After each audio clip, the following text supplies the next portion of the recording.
Shalom chez vous, bonsoir chez vous, chers téléspectateurs de notre chère et belle émission. Bonsoir, nous sommes très heureux ce soir d'être là encore devant vos écrans. On espère que ce numéro va devoir vous bénir en cette soirée. Alors, tout dépend aussi de l'heure à laquelle vous allez nous suivre sur les réseaux sociaux ou partout ailleurs. On vous dit bonjour, on vous dit bonsoir, mais le plus important, c'est que shalom, que la paix soit avec nous. Une fois de plus, c'est un nouveau numéro. Donc, nous sommes là pour parler de la part du Seigneur, pour glorifier le nom de l'Éternel. Nous sommes là pour, une fois de plus, parler, pourquoi pas, de la Pentecôte. C'est dimanche aujourd'hui, c'est la Pentecôte, voilà, l'effusion du Saint-Esprit. Et nous sommes là pour parler exactement du Saint-Esprit, qui est notre ami fidèle et consort. Et on espère que ce soir, cette émission va vous bénir, cette émission va vous édifier, cette émission va vous ouvrir une fois de plus notre pensée sur le Saint-Esprit, un autre axe sur le Saint-Esprit. Et avec l'invité qui sera des nôtres tout à l'heure, c'est un invité de qualité que nous vous avons choisi. Mais avant tout cela, nous aimerions d'abord, pourquoi pas, célébrer le Seigneur parce qu'il nous a donné la vie. La semaine a bien débuté, elle a bien fini.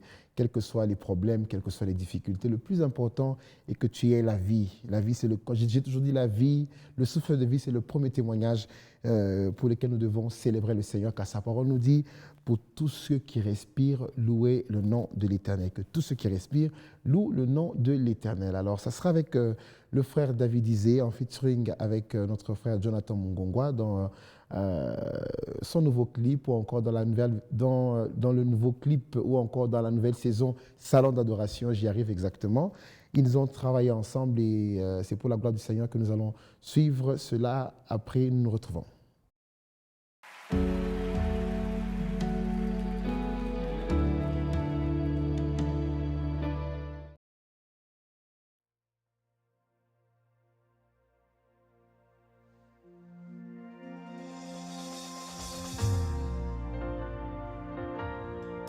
Jésus.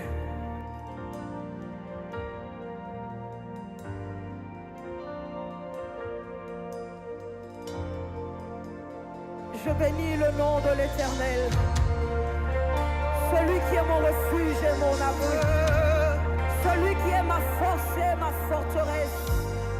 Je l'appelle Yahweh, le Dieu éternel. Je chante Yahweh.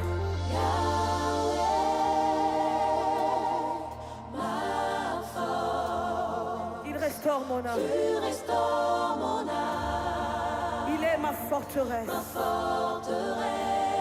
Celui sur qui je m'appuie.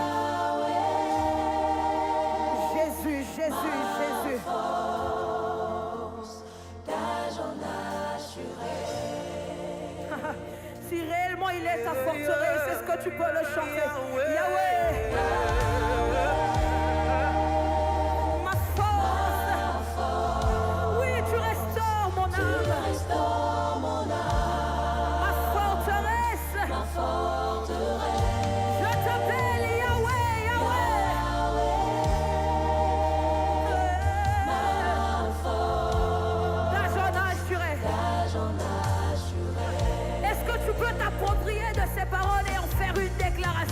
Dis-le encore, Yahweh, Yahweh, Yahweh.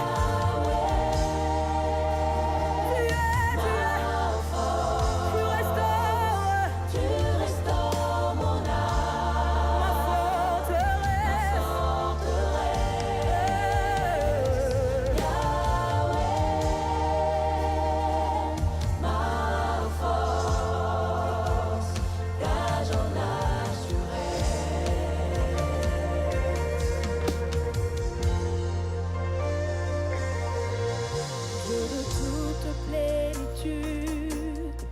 Tu réponds quand je t'appelle, Éternel mon refuge, celui sur qui je peux compter.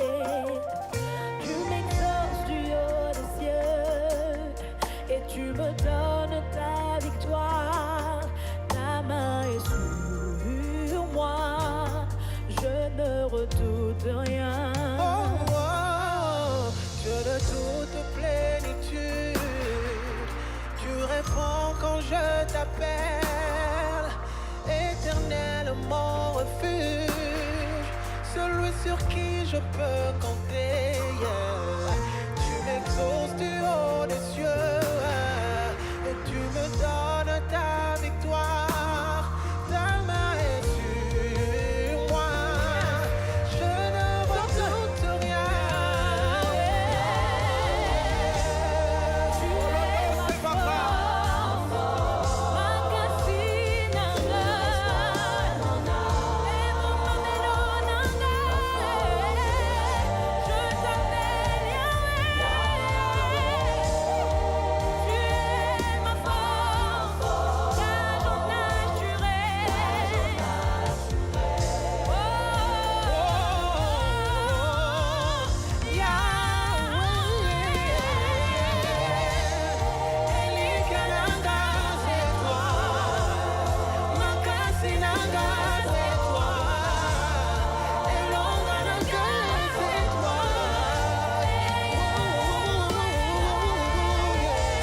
Voilà, nous l'avons dit, je vais rectifier, c'est exactement, pas la nouvelle version, mais le nouveau salon d'adoration que notre frère Jonathan Mungongwa a eu organisé.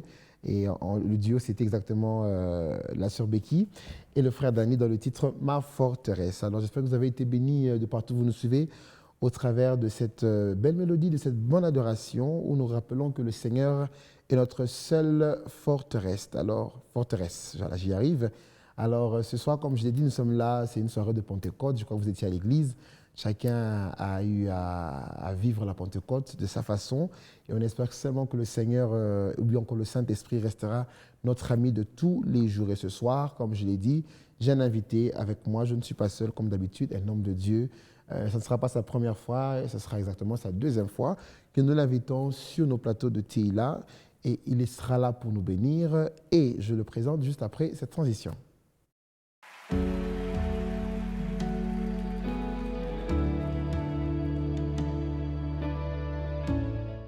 Alors pour ce soir, la grâce que le Seigneur nous a donnée, il s'agit bien du prophète Mathéus Chignam, fils spirituel de notre papa Josaphat, que nous saluons. Bonsoir, Père. Bonsoir, papa. Vous allez bien? Oui, ça va, papa. En tout cas, bienvenue une fois de plus sur TILA. Merci beaucoup. Je sais que ce n'est pas la première fois. Oh, Ce plateau ne vous est pas étranger. oh, oui. Il vous est par contre familier. Ouais. La santé, ça va? Ouais, Dieu fait grâce. À la maison? Oh, oui, à la maison aussi, ça va. Entre-temps, félicitations. Merci. Vous êtes papa. Ouais, ouais. La dernière fois, je ne savais pas que maman attendait famille. Vraiment. Mais gloire à Dieu. Amen. Bénissons le Seigneur. Amen. C'est bien l'époux de notre sœur Exaucée Kanteng que nous saluons d'où elle se trouve. Et merci de nous avoir libéré, papa, ce soir. Alors, papa, vous êtes là pour nous parler d'un beau thème, n'est-ce pas? Et voilà, mais avant qu'on y arrive, comme on l'a dit, jusqu'à la dernière fois, vous vous êtes présenté, mais on aime toujours un peu piquer dans vos vies, un peu curieux, hein? On reste toujours curieux dans la vie de nos serviteurs, parce que des fois, on vous voit servir Dieu avec beaucoup d'amour, beaucoup de dévouement, beaucoup de courage, beaucoup de volonté. Et des fois, quand même les gens nous regardent, nous aussi qui servons Dieu de cette façon, parce qu'on sait qu'il y a ces jeunes qui sont dans la débauche, dans beaucoup de choses. Mais nous avons choisi le Seigneur très jeune et j'aimerais que nous puissions quand même piquer sur votre vie, donc prendre une petite partie de votre vie afin qu'on en parle. Ce sera après cette transition.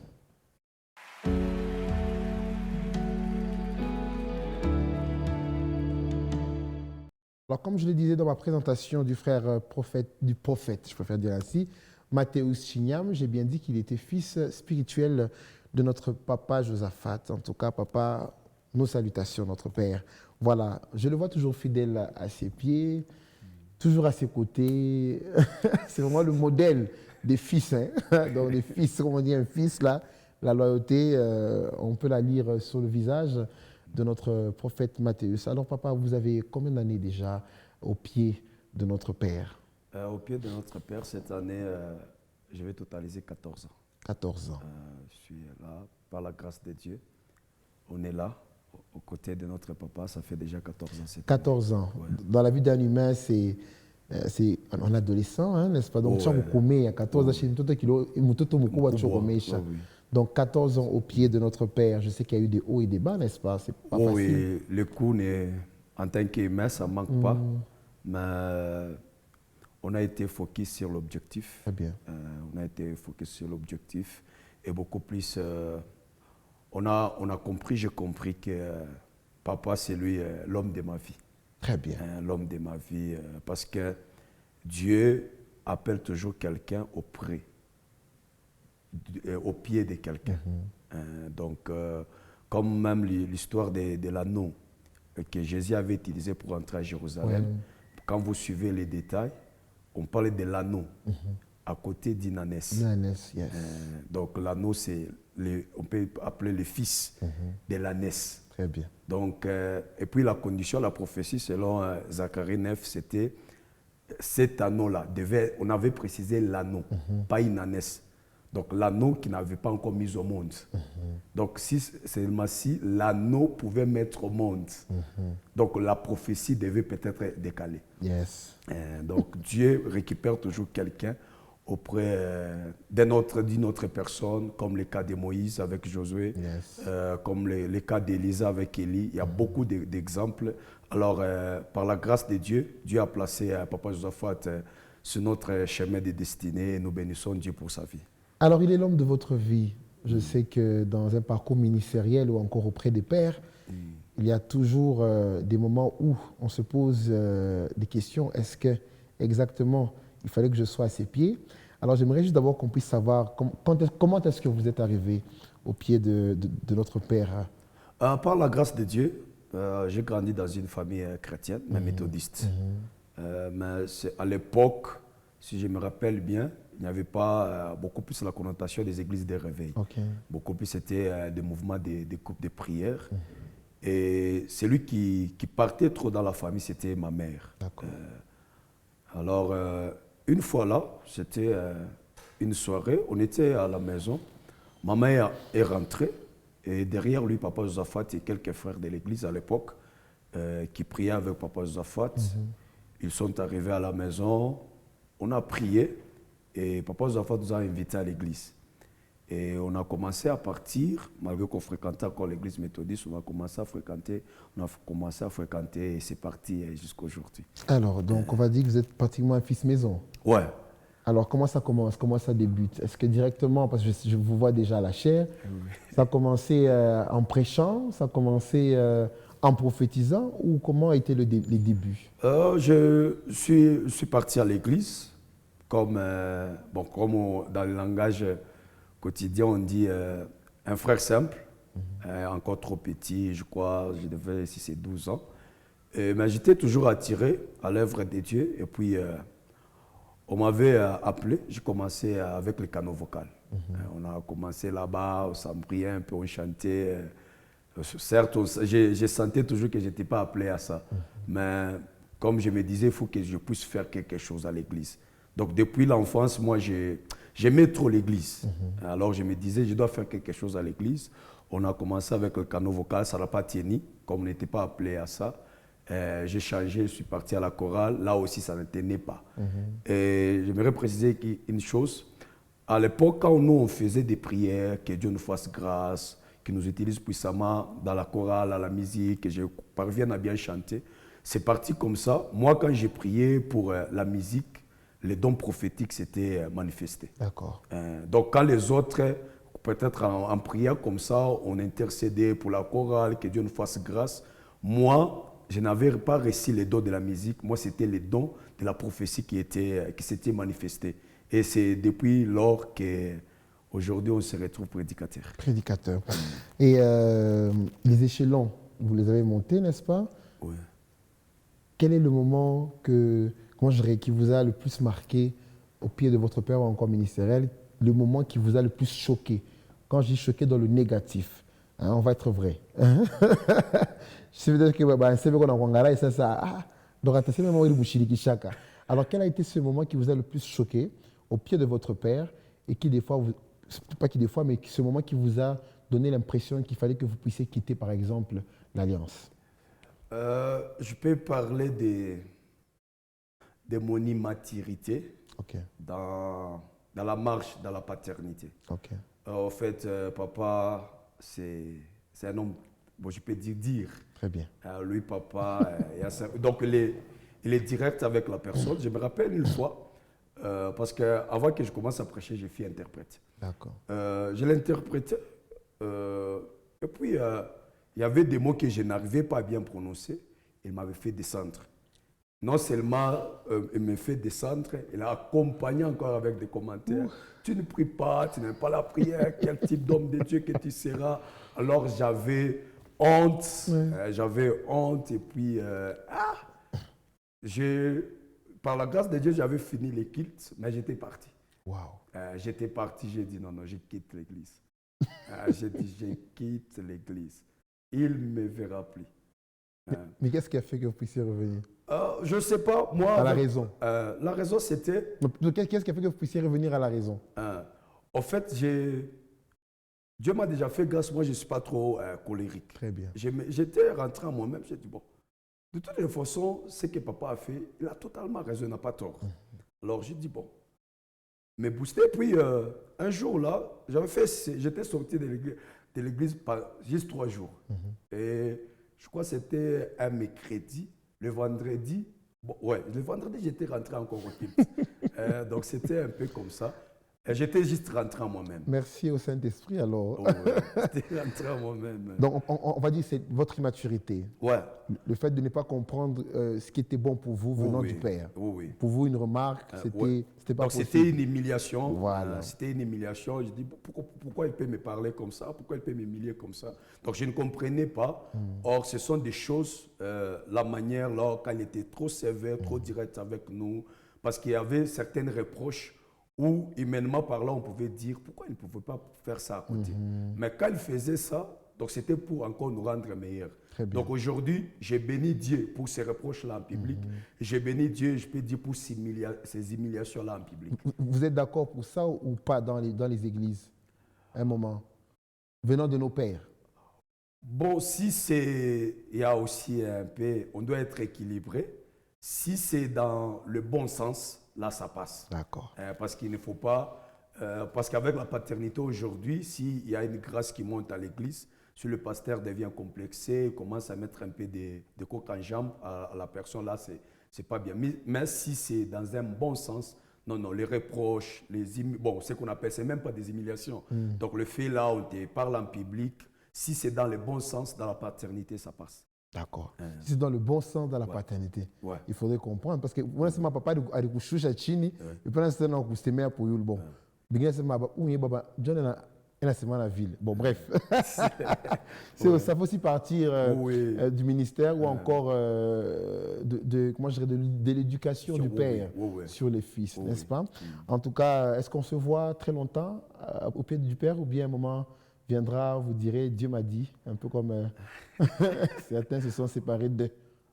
Bon, dire que Dieu m'a dit, ça, je vais taper à côté.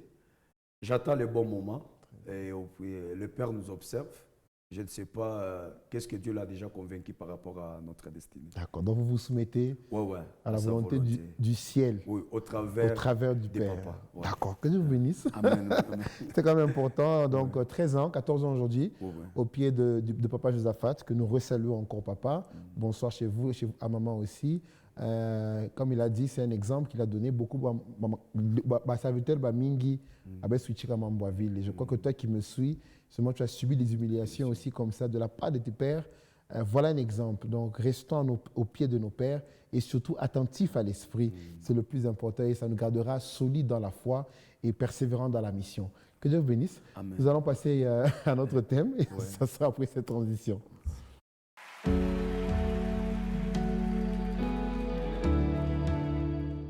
Voilà, Je t'enseigne ce soir parlera exactement de la Pentecôte. C'est un dimanche où nous avons célébré dans nos églises la Pentecôte. Je l'ai dit, certains ont commencé toute la semaine à travailler sur la Pentecôte et certains aussi ont beaucoup été édifiés. Mais pourquoi pas clôturer encore une fois de plus ce dimanche de Pentecôte avec un enseignement sur la Pentecôte. On peut faire rester dans le temps. Alors le thème que notre papa, le prophète Matthéus, a choisi ce soir pour nous édifier est le langage de la Pentecôte. Le langage de la Pentecôte, Père. En tout cas, j'aime bien le langage de la Pentecôte. On va le découvrir. Alors, de quoi il s'agit, Père? Au fait, Papa Gaël, il y a beaucoup à dire sur la Pentecôte. Parce que ça n'a pas commencé avec nous, les enseignants. On était encore trop petits, donc presque c'est chaque année, où dans toutes les églises, on prêche sur la Pentecôte. Parce que, alors, pour parler de langage, c'est ce qu'on doit dire quand on parle de la Pentecôte. Ce qu'on doit dire quand on parle de la Pentecôte. Entre autres, déjà, je commence à développer la pensée. On doit commencer d'abord par la définition. Alors, peut-être faut du temps. Déjà, quand on parle de la Pentecôte, il y a ce qu'on appelle la Pentecôte juive, ainsi que la Pentecôte, bon, pour ne pas parler des Juifs, la Pentecôte dans l'Ancien Testament, ainsi que la Pentecôte dans le Nouveau Testament. Donc, l'Ancienne Alliance, ainsi que la Nouvelle. Alors, quand nous sommes dans Exode chapitre 23, le 16e verset, là, on nous parle, on définit la Pentecôte comme la fête de la moisson. Comme nous savons nous tous que le Nouveau Testament, c'est l'accomplissement de l'Ancien Testament. Yeah. Alors, vous allez vous rendre compte que Dieu dit à Moïse, pour qu'on célèbre la Pentecôte, qui est la fête de la moisson, ça devait commencer d'abord, on devait prélever les prémices. Donc la fête de la Pentecôte est précédée par la fête des prémices. Yeah. Donc on prélève le premier, le meilleur produit du champ, on présente ça au souverain sacrificateur, et le souverain sacrificateur va agiter la gerbe des deux côtés. Yeah. Et il va annoncer, en agitant, il va annoncer au peuple que c'est la moisson qui commence. Et cet événement-là, c'était une fête, et Israël appelle ça la fête de la Pentecôte. Alors, pour un peu relier les choses, dans le Nouveau Testament, nous sommes dans Acte 2, où on parle de la venue du Saint-Esprit. Est-ce qu'il y a, quel est l'apport entre une fête de la moisson? Parce qu'on voit déjà directement les champs, l'agriculture, mais de l'autre côté, dans le Nouveau Testament, on voit le Saint-Esprit, qui est d'abord invisible. Là-bas, d'abord, c'était visible. On peut voir le maïs, on pouvait voir la gerbe de blé. Mais ici, le Saint-Esprit descend. On entend juste le bruit et on voit les gens commencer à parler en langue. Est-ce qu'il y a une liaison qu'on peut faire sur ça? C'est pourquoi je parle du langage. Yes. Donc, c'est la même chose, ce qui s'est passé dans l'Ancien Testament. C'est la même chose qui s'accomplit dans Actes chapitre 2. Et à ceci, la Pentecôte est appelée la fête de la moisson.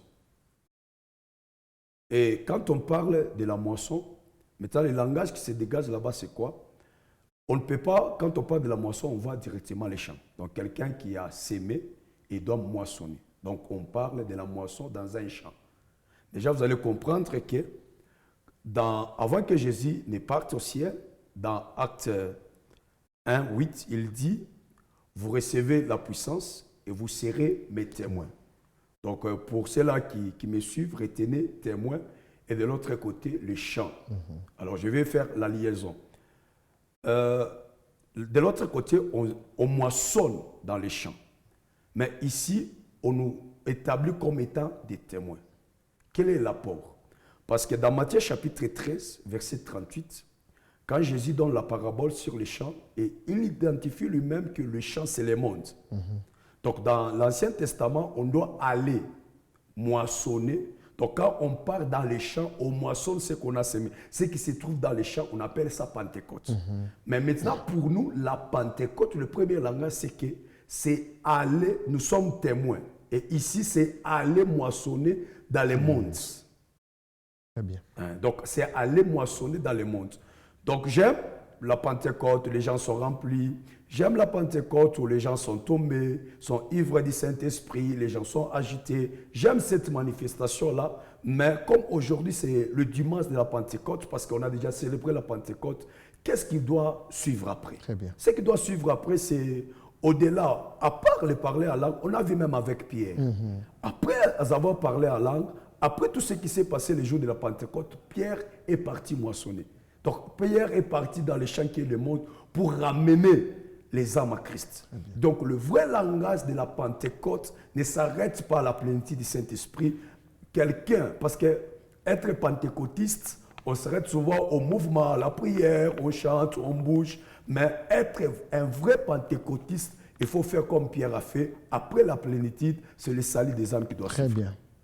C'est le salut des âmes qui doit suivre. J'interpelle tout le monde qui est, après la plénitude du Saint-Esprit, on doit être des témoins. Très bien. Donc, allons témoigner Jésus. Donc, pour cette année 2025, j'exhorte tout le monde à aller gagner les âmes. C'est inconcevable pour un chrétien. 10 ans dans la foi, 5 ans dans la foi, 2 ans dans la foi, combien d'âmes gagnées à Christ? Combien des âmes gagnées à Christ? Papa Gaël, il y a un détail que j'aimerais souligner. Vous allez vous rendre compte que le jour de la Pentecôte, le Saint-Esprit descend par le bruit. La manifestation du Saint-Esprit attire les gens. Très bien. Et quand les gens sont attirés par la manifestation du Saint-Esprit, quand Pierre regarde les gens venir suivre la manifestation du Saint-Esprit, lui, il transforme la curiosité de ces gens-là en campagne d'évangélisation. Très bien. Donc les gens peuvent être attirés par la maladie. J'aimerais aussi parler à nos pères, j'aimerais parler à tous les hommes de Dieu. Oui, certes, le problème amène les gens à Christ. On peut dire, si vous partez à la cité des refuges, Papa Emmanuel est là, Pasteur Gaël est là, il va prier pour vous. Au-delà de ça, les gens peuvent être attirés par la manifestation des dons, mais convertissons vraiment ces moments-là dans des salis des âmes. Par des salis des âmes. C'est pourquoi j'aimerais un peu dire quelque chose que l'unique chose, Papa Gaël, que Dieu n'a pas, c'est les âmes. Yeah. Dieu a l'argent, parce que la Bible dit l'or et l'argent appartiennent. Dieu a la gloire, Dieu a la puissance. J'aimerais un peu bouger la foi d'un adorateur pour lui dire que même si on ne l'adore pas, les anges l'adorent. Yes. Donc même si, oui, certes, on est là, on est adorateur, on doit, mais j'aimerais dire parmi les meilleures offrandes qu'un chrétien dans sa vie doit donner à Dieu, c'est l'âme. Parce que l'apôtre Paul dit dans Romains 15, 16, il dit que je sers Dieu, je m'acquitte de l'œuvre de l'évangile pour présenter un païen comme offrande à Dieu. Très bien.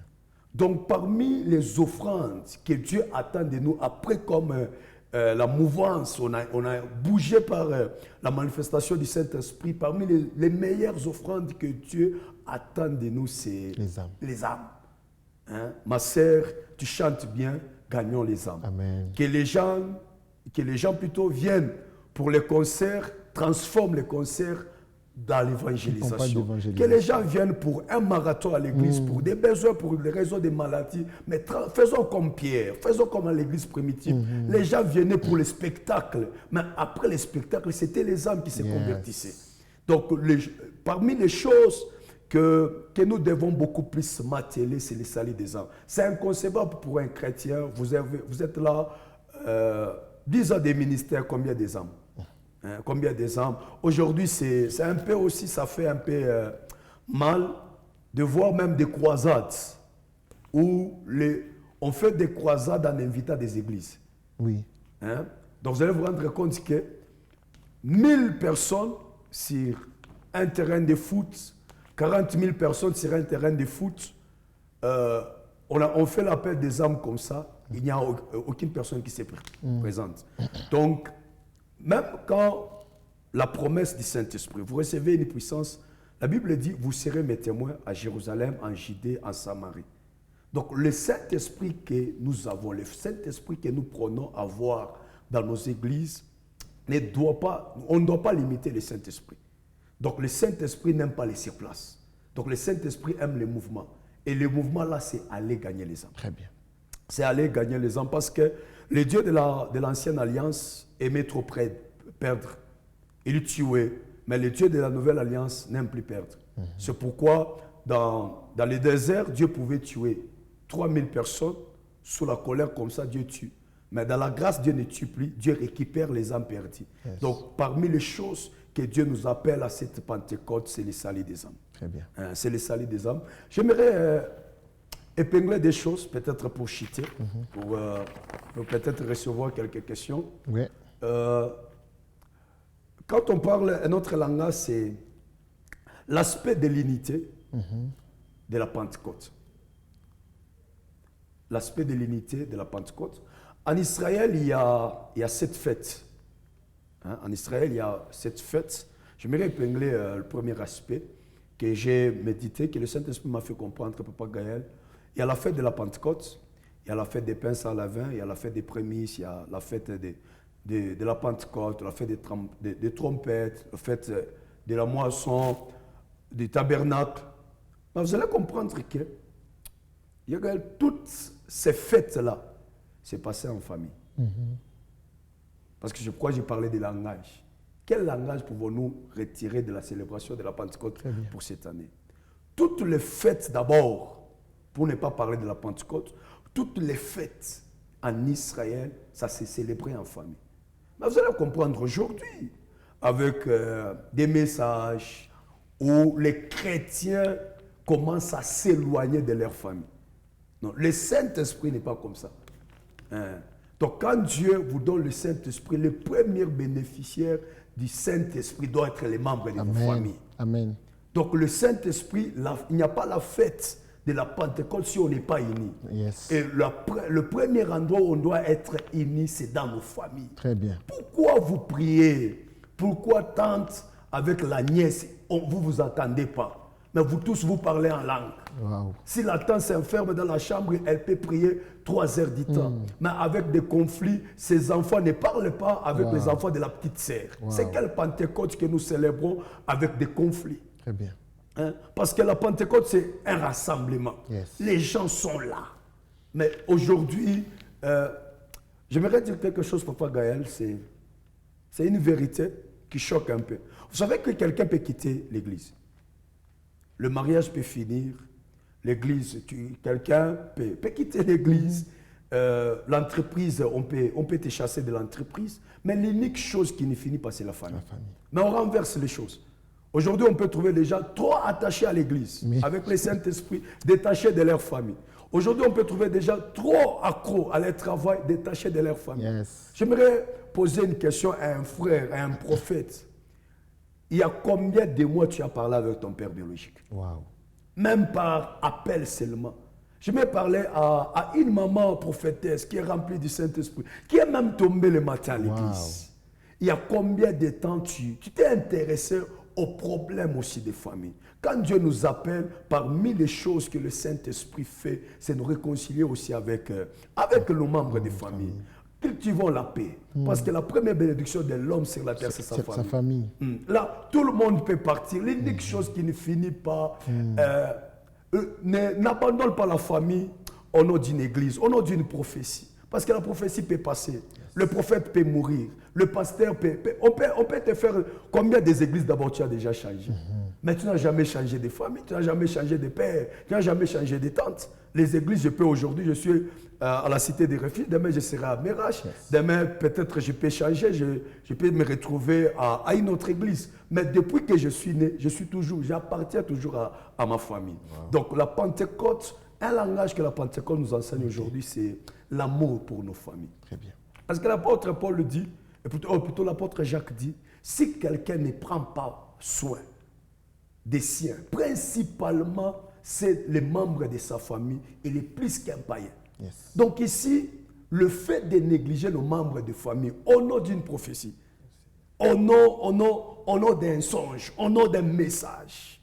Hein, parce qu'aujourd'hui, il y a des messages. Parce que le problème aussi, c'est la mal peut-être interprétation, bien la compréhension des combats spirituels. Parce que, quelqu'un qui reçoit un message, parce que tu as aidé ton oncle, c'est pourquoi les choses ne marchaient pas. J'aimerais dire à quelqu'un, l'aide n'a jamais bloqué quelqu'un. Parce qu'on ne prie pas pour être prospère. C'est en donnant qu'on devient prospère. Exactement. Et Dieu n'a jamais béni quelqu'un pour lui-même. Dieu nous bénit pour les autres. Très bien. Donc quand Dieu te donne $1000, ne mange pas pour toi-même. Dans les $1000 là-bas, au-delà de la dîme, parce que je sais que tu es fidèle à la dîme. Mais comment est-ce que tu peux donner $1000 à l'église, mais les enfants de ton petit frère n'étudient pas? Au nom du Saint-Esprit. Hein?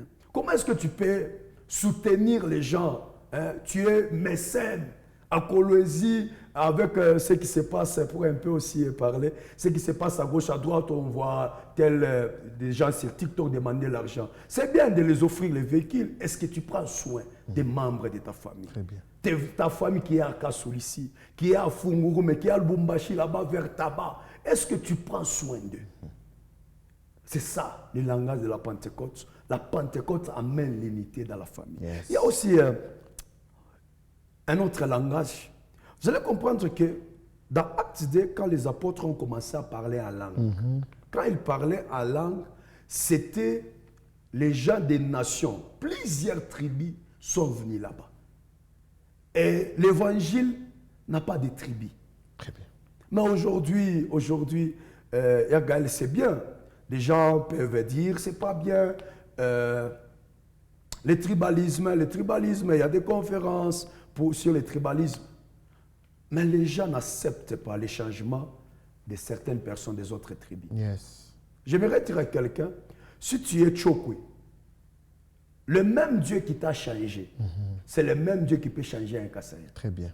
Le même Dieu qui t'a changé, toi, un Luba, c'est le même Dieu qui peut changer un Moussanga. Très bien. Mais vous allez vous rendre compte aujourd'hui, quelqu'un avec le Saint-Esprit, mais elle est tribale.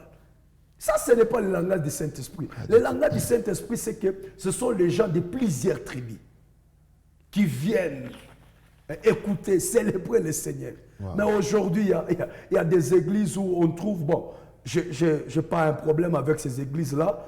Il peut se faire que le pasteur est de la même tribu que l'administrateur. Il peut se faire que le pasteur a la même tribu que les anciens de l'église. Ce n'est pas un péché. Mais le problème, c'est que la connotation de l'église ne soit pas tribale. Très bien. Parce que l'église n'est pas tribale. Très bien. Parce que l'église, c'est comme la robe de Joseph. Plusieurs couleurs font une seule robe. Wow. Plusieurs races. Lui, il est Runs, il est Chokwe, il est Muluba, il est Kassaya, il est Mkongo, il est Kivusien. Nous nous retrouvons, ce qui nous réunit, c'est la robe de Joseph. Yes. Donc la couleur rouge ne combat pas la couleur noire sur la robe de Joseph. Donc c'est ça, ce mélange-là qui fait la beauté de la robe de Joseph. Donc la beauté de la robe de Joseph, c'est la diversité des couleurs.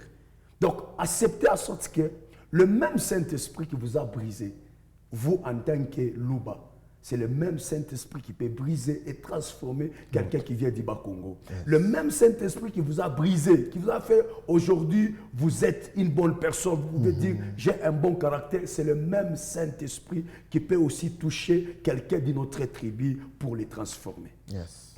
Aujourd'hui, j'aimerais poser une question à tous les chrétiens qui me suivent. Papa Gaël, est-ce que le papa là qui me suit aujourd'hui, il peut accepter que sa fille soit épousée par une personne d'une autre tribu? Vous allez vous rendre compte que ce sont des anciens de l'église, voilà. Ce sont des diacres. Oh non, il est Kabila, il a pas. J'aimerais dire, le même Dieu qui t'a changé, c'est le même Dieu qui peut changer aussi les autres personnes d'une autre tribu. Et ils vont dire que non, les filles des dieux étrangers. Donc bref, ils aiment se référer à cela, quand on parlait des femmes, des femmes étrangères. C'est déjà hors contexte. C'est déjà. Guinée. Non, ouais. C'est hors contexte parce que on a dit mariez-vous dans le Seigneur. Ah. Or déjà dans le Seigneur là, il y a plusieurs. Merci papa. En tout cas, que Dieu vous bénisse. Je crois que l'essentiel a été dit. Comme vous l'avez dit, le temps il est tellement minime, mais il faudrait quand même qu'on se pose 2-3 petites questions. Alors, on retient que le langage de la Pentecôte, c'est qu'au-delà de la plénitude, nous avons pour mission de gagner les âmes, n'est-ce pas? C'est vraiment ça d'avoir le premier langage. Et le second langage de l'esprit, c'est exactement l'unité. L'unité dans nos familles déjà, parce que la famille, c'est même la base de la société, le socle de la société, même de l'Église, en fait. Et ce que vous avez dit, c'était très important parce qu'il y a de ces gens, au-delà de la prophétie, ou bien à cause d'une prophétie, on s'est séparé de nos familles. Il faudrait remettre les choses dans leur contexte. Et le troisième langage, c'est exactement que le langage de l'esprit exclut le tribalisme. Donc il n'y a pas de tribalisme lorsqu'on est rempli de l'esprit. En tout cas, que Dieu vous bénisse, Père. Amen. Mais quelque chose qui m'a vraiment intéressé, lorsque vous parlez du fait qu'au-delà de la plénitude, c'est vrai qu'à l'Église, on tombe, on parle en langue et qu'on sort, mais après cela, la mission est de gagner les âmes. Parce que l'âme, vous l'avez dit clairement que c'est ce que Dieu n'a pas. C'est ce que Dieu n'a pas. C'est l'unique chose que Dieu manque. Il n'a pas parce qu'il a. C'est l'unique chose qu'il a perdu. En perdant Adam, il a perdu les âmes. Merci beaucoup. C'est pourquoi Jésus dit, je suis venu pour les brebis perdues. Donc il y a des choses que Dieu a déjà perdues et maintenant, au moyen de l'Église, il doit récupérer. C'est par l'évangélisation. Merci beaucoup. Alors Père, la moisson est grande. Hein? Il y a peu d'ouvriers. C'est ce que la parole de Dieu nous le dit. Et moi, j'ai un souci avec le côté gagner des âmes. Hein? Pourquoi je le dis, c'est que les hommes de Dieu aujourd'hui sont plus restés dans l'impressionnariat. Donc, on veut impressionner. Imagine que Kajiaba, Bakamon Makuta veut dire que Wenjo on a kanisa, utafa bima croisade, on a la moucha bima affiche mouville, Wenjo on a invité ba kabaila, ba imbaji ba kafu kafu. Tout ça pourquoi? Parce qu'on cherche la popularité. C'est parce qu'on est dans leur église, hein, il y a plusieurs âmes. On a vu des pasteurs, permettez-moi de le dire ainsi, leurs sextapes ont été retrouvés sur les réseaux sociaux. Mais malheureusement, les églises là sont restées, le nombre est resté changé, n'est-ce pas? Alors, à ce moment, est-ce qu'on gagne des âmes ou bien lorsqu'on on a plusieurs personnes dans l'église, cela veut dire qu'on a gagné beaucoup d'âmes. Est-ce que ce n'est pas un problème de qualité ou de quantité chez Dieu? C'est quoi le problème? C'est ça, parce que dans les enseignements qu'on donne sur l'évangélisation, quand quelqu'un donne sa vie à Christ, il y a l'étape de l'affermissement. Quand quelqu'un gagne sa vie à Christ, et plutôt donne sa vie à Christ, il y a l'étape de l'affermissement. C'est ce qui manque à beaucoup de gens. C'est ce qui manque à beaucoup de gens. J'aimerais dire quelque chose, Papa Gaël, c'est à tous les chrétiens qui me suivent, c'est l'unité des mesures dans l'œuvre de Dieu, ce n'est pas un pasteur, c'est Christ. Yes. C'est ça aussi le problème. L'unité des mesures. Quand donc la raison principale dans l'Église de donner sa vie à Christ, c'est Christ. Donc je ne peux pas dire je crains Dieu de plus que Papa Gaël. Non, non, parce que Papa Gaël n'est pas mon unité de mesure. Je dois craindre Dieu comme Jésus l'a fait. Je dois servir Dieu comme Jésus l'a fait.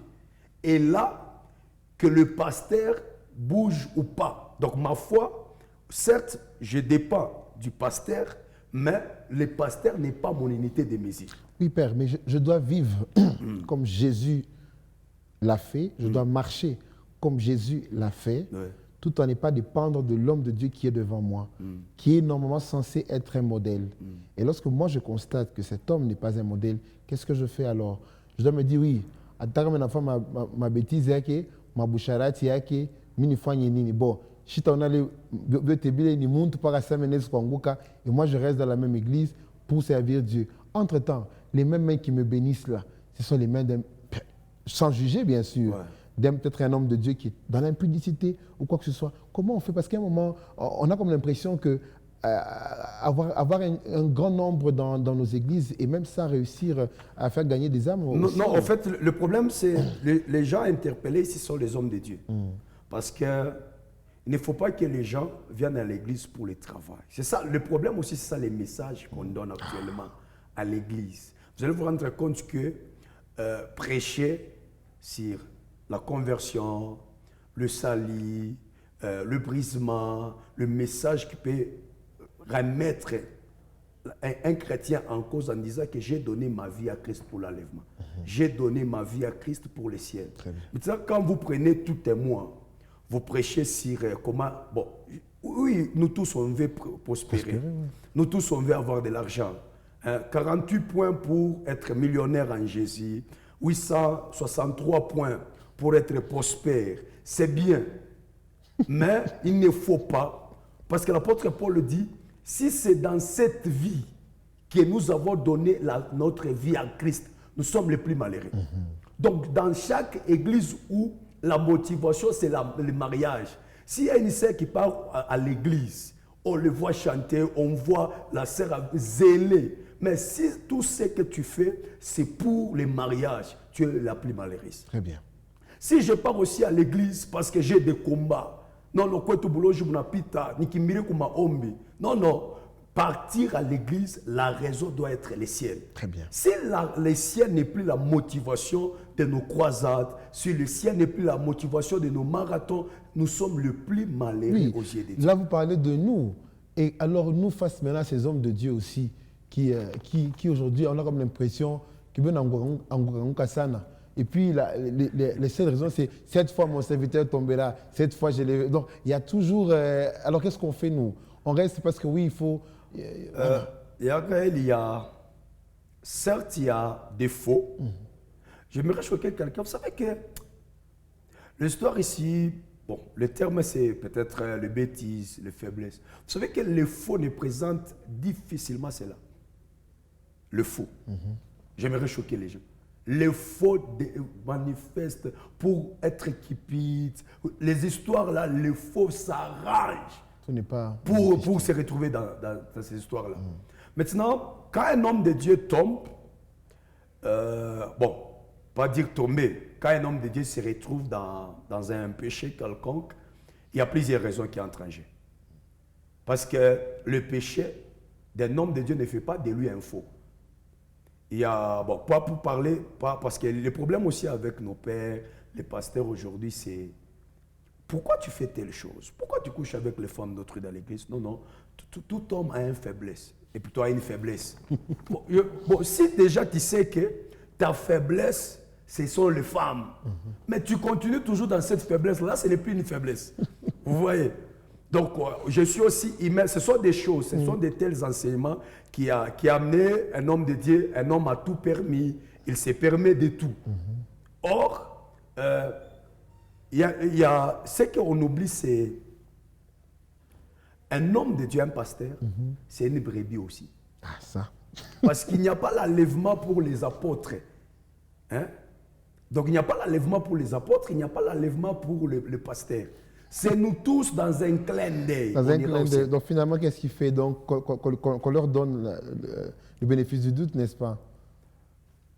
Là, il me reste quelques secondes.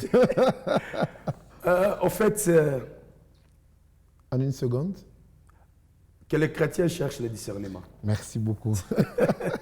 Voilà, le temps est derrière nous, Oh, il est très oui. serré. Ouais. En tout cas, merci d'avoir répondu à notre invitation. Merci, Prochainement, papa. je vais vous appeler sur... on parlera de ce sujet. Ouais, c'est ouais, très c'est important. très important. Ouais. Sinon, merci beaucoup. Merci, que Dieu papa. vous bénisse. Et voilà, on se dit à très prochainement, chers téléspectateurs de votre émission. On espère que cette émission vous a fortement béni, que vous avez été édifiés, parce que moi, personnellement, j'ai été édifié. Shalom chez vous et bonne suite de programme sur votre chaîne.